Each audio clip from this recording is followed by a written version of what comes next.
the stars in your window have started to smear sideways.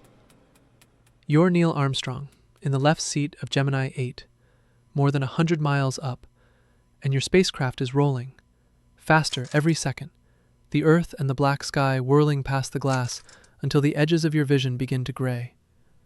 Your hand is locked on the controller, and the roll only tightens. There's one set of thrusters left that can stop it, and the instant you fire them, the rules force you to abandon everything you flew up here to do. It's the 16th of March, 1966, and no one on Earth even knows you're in trouble. The spin keeps building. You try to read the gauges on the panel above your head, and you can't. The numbers blur, your eyes won't hold them still, and a deep dizziness is climbing up from your stomach.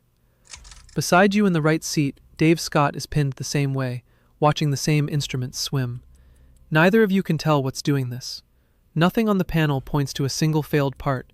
There's just the roll and the pitch and the yaw, all winding tighter at once.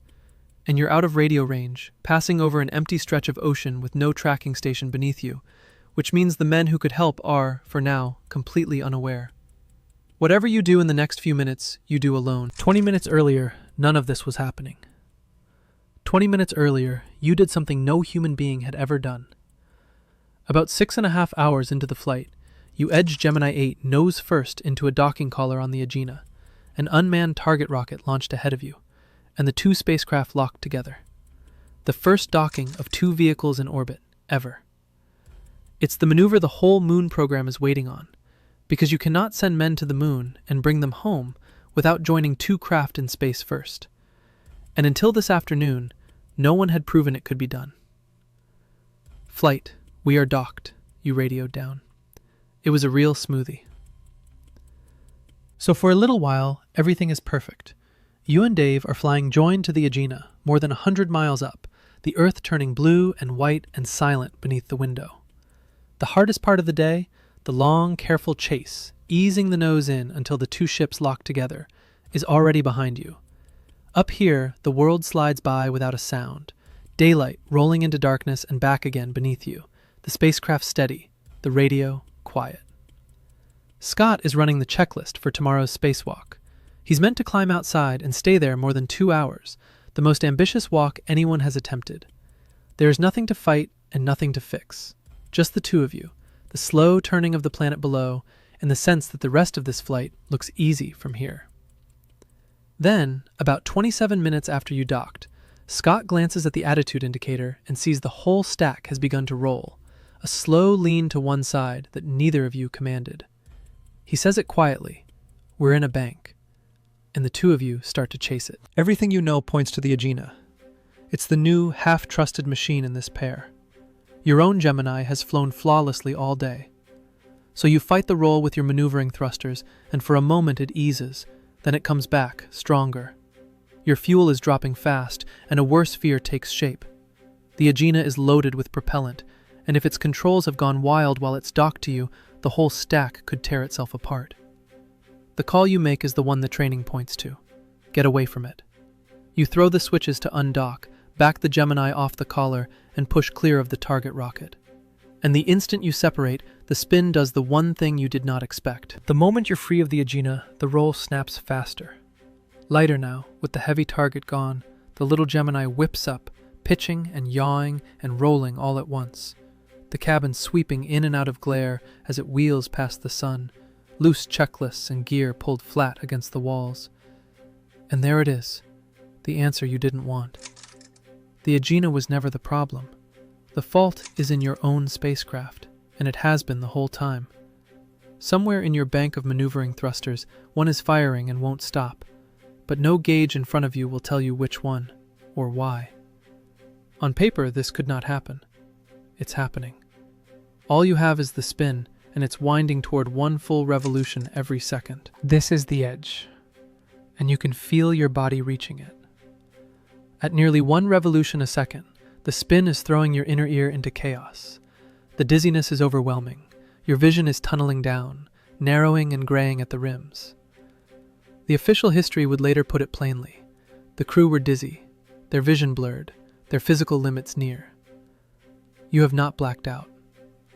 But you are close, and you know exactly what blacking out here would mean. A spacecraft tumbling out of control with no one flying it, more than 100 miles up, and not a soul on the ground who can reach you. Every second you wait, the spin is faster and your eyes are worse. You have to stop it now, while you still can. So you reach for the last thing you have. There are two completely separate sets of thrusters on this spacecraft. The maneuvering system you've been fighting with, and a second set on the nose, the re-entry control system, built for one job only, steering you through the fire of coming home.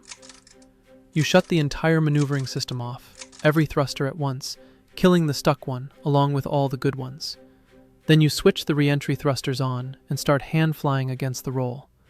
All that we've got left is the re-entry control system, you'll tell the ground afterward. Scott's answer in the moment is 2 words: press on. You work the controller, firing against the spin, bleeding the rotation down, and slowly the whirl outside the window eases. The Earth stops smearing. The stars hold still.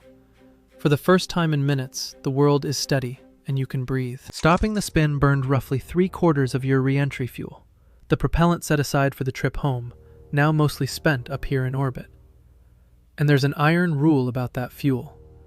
The moment you fire the re-entry thrusters for any reason, the mission is over, and you come down at the next opportunity. There's no arguing it. So everything this flight was meant to be, 3 days in orbit, Dave's spacewalk, the one he'd prepared for, is gone. Decided in the few minutes you spent saving your own lives. The walk is scrubbed. You're coming home, hours into a flight built to last days, and the ground hasn't even fully grasped what just happened to you. You come back into contact over a tracking ship in the Western Pacific, the coastal sentry Quebec. Scott gets the words out to the operator there. We have serious problems here. We're tumbling end over end. We're disengaged from the Agena. The man at the console relays it up the line. Back in Houston, a flight director named John Hodge is sitting in the lead chair for the very first time, and the picture reaching him is fragmentary and frightening.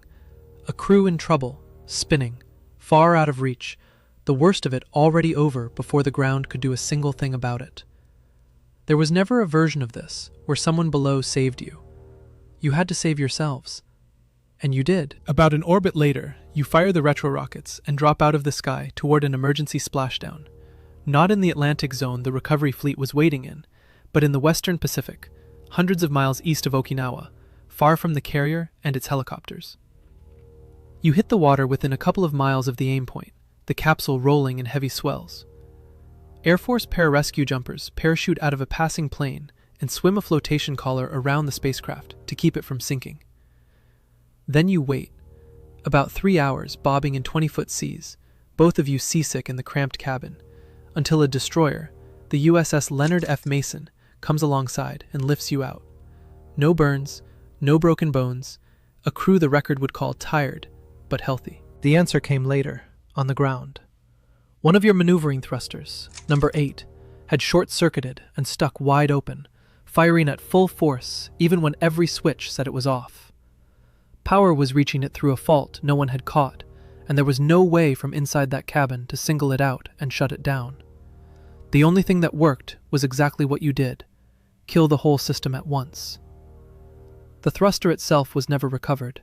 It sat in a section of the spacecraft that's jettisoned before re-entry and burned up on the way down, so the cause on the record is the most probable one, not a part on a bench. But the lessons stuck instantly. Every Gemini that flew after yours was rewired, so a short like this would leave a thruster dead, not stuck on. So, could you have stopped a spacecraft spinning once a second while your own vision grayed out? The honest answer is that what saved you wasn't nerve and it wasn't luck. It was that you reached for the one system everyone is trained to protect, your only ticket home, and spent it, because you knew the spacecraft well enough to see it was the last move left. Scott put it simply afterward. The guy was brilliant. He knew the system. He found the solution. This was the first time American astronauts came within minutes of dying in space. The first life-threatening in-flight emergency in the history of the United States space program. Before the launch pad fire still to come and the crippled crawl of Apollo 13. You didn't black out. You killed the spin with seconds and fumes to spare, and you flew home. 3 years and 4 months later, the same steady hands that stopped that roll set a fragile lander down on the moon. The composure the whole world watched in 1969 was rehearsed up here, in a spinning capsule over the Pacific, where almost no one was watching at all. A year before Gemini 8, a Soviet cosmonaut opened a hatch and floated out into space for the first walk in history, and his suit swelled so stiff he couldn't fit back through the airlock. Next time, you're Alexei Leonov.